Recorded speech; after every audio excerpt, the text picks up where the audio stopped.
By way of introduction, I am hearing from the presenters today that our collective strategy to bring about the vision of a clean, green energy future for Ontario is threefold.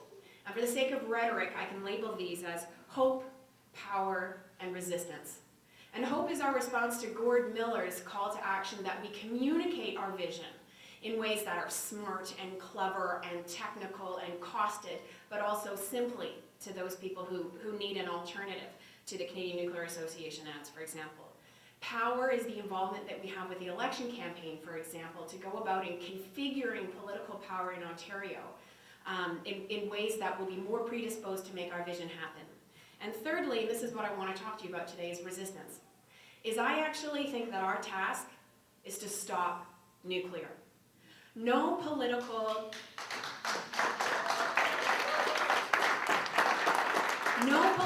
party will survive an election that allowed for the lights to go off.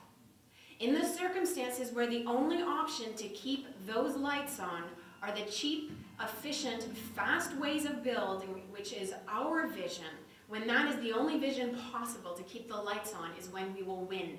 And nuclear, my friends, is incredibly vulnerable because of the regulatory landscape that it has to go through and a timeline for construction.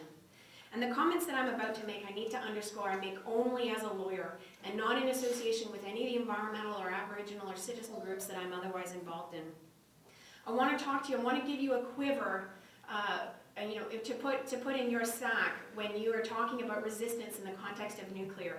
And the quiver is this, is that first cardboard cutout does not know how to deal with radioactive waste, high-level radioactive waste. And in the election context, when people tell you that the problem of spent fuel has been dealt with through the Nuclear Waste Management Organization, I want to tell you 3 reasons why that is false. And I think these reasons are robust enough to survive an application for injunction and to be a part of a litigation strategy that myself and other lawyers, who are called the friendly lawyers at Greenpeace, which really means we're friendly to our vision and not friendly by disposition. But I think that there needs to be a litigation strategy to fight new nuclear in Ontario that involves some of these arguments. On June 14th, Gary Lunn announced that the federal government endorsed the Nuclear Waste Management Organization's plan for spent fuel. This plan involves 3 stages, which can be summarized simply as wait and see, dig a big hole. The first stage is same old, store it on site.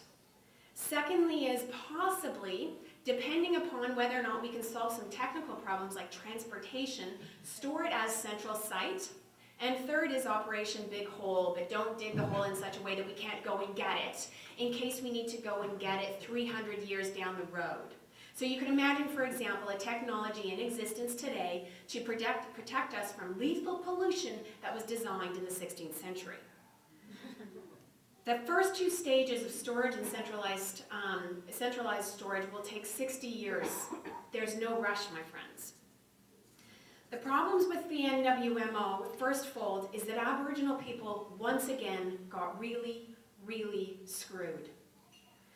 They were sucked into a long, drawn-out consultation process with an organization that had their best interests at heart. I'm quoting from their study. It says, the NWMO is committed to respecting Aboriginal rights, treaties, and land claims. They are, by legislative design, not part of the Crown. The NWMO cannot resolve Aboriginal issues, full stop, period. The NWMO, by legal rule, cannot consult on behalf of the Crown. So Aboriginal people who are engaged with the NWMO, which is the only way the federal government is communicating with Aboriginal people about nuclear waste, cannot resolve their long-term complaints and cannot participate them with consultation required before the federal government can proceed to infringe their rights.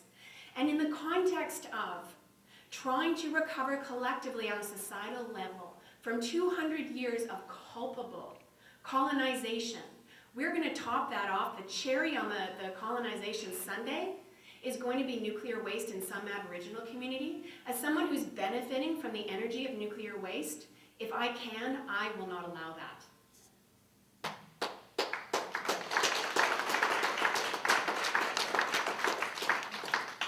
Secondly, is the NWMO lacked something in law called procedural fairness. There were 120 public consultations and over 800 direct participants. The NWMO proposal at no time expressly included sources of nuclear waste from new generation. The reference scenario on which all background and technical papers were included and the predicate involvement for organizations, many people here may have participated in the consultations, was that new sources of nuclear power would not be endorsed by participation in the process. However, Gary Lunn expressly included reference to future energy needs and included a reference to the initiative vital to the future nuclear energy in Canada. The whole is going to have to be a lot bigger, a lot more transportation, and a lot more ethical implications if future sources are included. The quantity of nuclear waste could expand 800 percentage points. So if nuclear is increased to the point where if the nuclear plan goes ahead as it is now, the estimate of the maximum number of bundles that people participated in the consultation process for was 3.7 million bundles of spent fuel. That will increase as high as 30. And so the process that people participated in never included new sources. Furthermore, the costs that were looked at never included targets for sources. Now, the nuclear industry ran around after the NWMO released its plan and said, we really intended this to sanction the development of new nuclear, but there's nothing in the report that says that this process, this whole, can include new sources. And they included something called Appendix 10. And Appendix 10 is an afterthought of 4 different scenarios that will include new sources. But understand this, and I underscore, that no technical reports thoroughly looked at how the technical process would change if there was quantity from new sources. So that's the second argument. No procedural fairness, violation of Aboriginal rights, and thirdly, such uncertainty in implementation that the only thing that has been ruled out by the NWMO is that we won't blast spent fuel into space or bury it in the ocean. Pretty much anything else, aside from transportation and where we're going to dig it, is still up in the air. There's so much unknown that it should not go ahead, and one of the great unknowns is cost.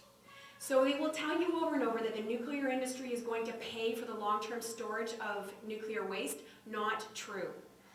90% of nuclear waste will be produced by OPG under a plan, an agreement with the Ontario government called the Ontario Nuclear Funds Agreement, where all the costs above $10 billion will be borne by the Ontario government. And the current estimate for the plan by the NWMO is $24 billion. So we will bear the costs of the underestimated. So in closing, I want to say that the problem, and so that you know that the timeline for litigation for us is ticking away. If you think there should be a legal challenge based on what the NWMO has announced, I encourage you to call Sierra Legal Defense Fund and encourage them to initiate a judicial review. Lastly, the problem with the NWMO plan is it's being used by industry and government to justify the new sources of nuclear generation when the process has been potentially misleading and exploitive to Aboriginal people, fundamentally lacked procedural fairness to all Canadians, and expressly did not incorporate new sources of spent fuel. But finally, the NWMO is possibly one of the worst examples in Canadian history of collusion between government and polluting industries.